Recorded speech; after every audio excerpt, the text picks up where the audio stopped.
हरियाणा विधानसभा में तो सचिन पायलट का जादू नहीं चला और उसकी वजह से ही अब वो कोशिश कर रहे हैं कि किस तरीके से राजस्थान को जीता जाए। बीते दिनों हमने देखा कि कांग्रेस से यह खबर आई कि सचिन पायलट और अशोक गहलोत को महाराष्ट्र भेज दिया गया है। वहाँ जो है विधानसभा के चुनाव होने वाले हैं, प्रचार के लिए वहाँ स्टार प्रचारक के रूप में वो होंगे। पर राजस्थान में फिर क्या होगा? राजस्थान में क्या गोविंद सिंह डोटासरा ही अकेले लड़ाई संभालेंगे या सचिन पायलट की भी भूमिका उसमें होगी? तो ये बात तो क्लियर है कि सचिन पायलट राजस्थान में पूरी ताकत लगा रहे हैं, क्योंकि पिछले दिनों ही उनका एक भाषण आया जिसमें साफ देखा जा सकता है कि वो किस तरीके से युवाओं को मोटिवेट कर रहे हैं। इसी मुद्दे पर करेंगे विस्तार से चर्चा। नमस्कार, मेरा नाम ऋषभ है और आप देख रहे हैं संवाद भारत का, भारत के लिए। राजस्थान की राजनीति में युवा कांग्रेस की भूमिका को समझने के लिए सबसे पहले ये जानना जरूरी है कि कांग्रेस पार्टी हमेशा से युवाओं पर बड़ा फोकस करती है, खासकर जब बात बड़े आंदोलन या मुद्दे की हो। इस संदर्भ में दिल्ली में जो है एक कार्यक्रम रखा गया जिसका नाम था हल्ला बोल।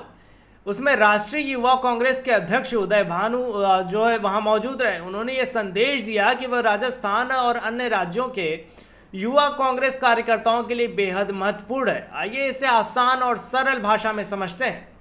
उदय भानु ने कहा, यह कार्यक्रम मुख्य रूप से युवाओं को एकजुट करने पर केंद्रित था।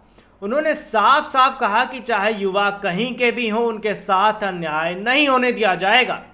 ये संदेश राजस्थान जैसे राज्यों में कांग्रेस की युवा इकाई को प्रेरित करता है कि वो बेरोजगारी, नशा और अन्य सामाजिक जो है समस्याओं के खिलाफ आवाज़ ज़रूर उठाएंगे। उदय भानु ने इस बात पर जोर दिया कि देश को बांटने वाले लोगों के खिलाफ लड़ाई लड़नी चाहिए।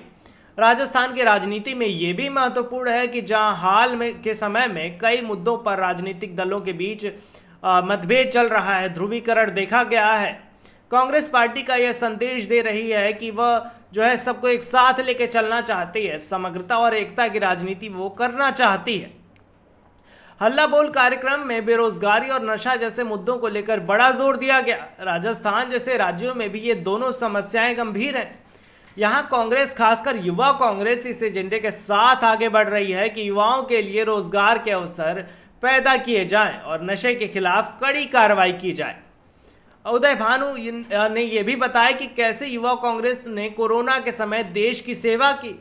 ये राजस्थान के उन युवाओं के लिए भी एक संदेश है जिन्होंने महामारी के समय महत्वपूर्ण भूमिका निभाई थी। कांग्रेस पार्टी इस सेवा भावना को भविष्य की राजनीति दिशा देना चाहती है, पर क्या ये सफल होंगी, एक बड़ा सवाल है।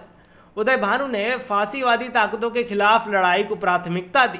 राजस्थान की राजनीति में यह भी ज़रूरी है क्योंकि यहाँ भी कांग्रेस पार्टी और भाजपा जैसी पार्टियों का अक्सर ऐसी ताकतों के साथ जुड़े रहने का आरोप जो है लगता रहता है।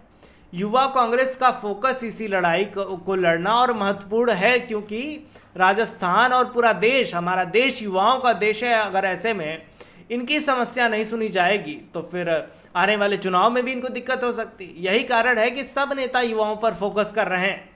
इस प्रकार राजस्थान की राजनीति में यह कार्यक्रम एक बेहद महत्वपूर्ण रहा, बेहद ज़रूरी रहा। और ऐसे में राजस्थान में उपचुनाव भी होने वाला है, तो शायद इसका असर उपचुनाव में भी देखने को मिले।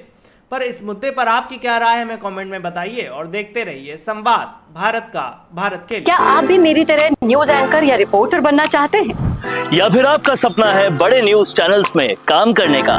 या फिर आप बनना चाहते हैं वीडियो जर्नलिस्ट या डायरेक्टर? तो आज ही एडमिशन लीजिए मिशिगा इंस्टीट्यूट ऑफ मीडिया स्टडीज यानी कि MIMS में, जहां आपको मिलेगा मौका डिजिटल न्यूज चैनल में काम करते हुए सीखने का भी, साथ ही साथ बड़े बड़े चैनल्स में काम करने वाले एडिटर्स और एंकर्स के साथ सीखने का मौका। ज्यादा जानकारी के लिए आज ही विजिट कीजिए mishimediasolutions.com/MIMS पर। तो आज ही मिशिगा इंस्टीट्यूट का हिस्सा बनिए और अपने सारे सपने पूरे कीजिए।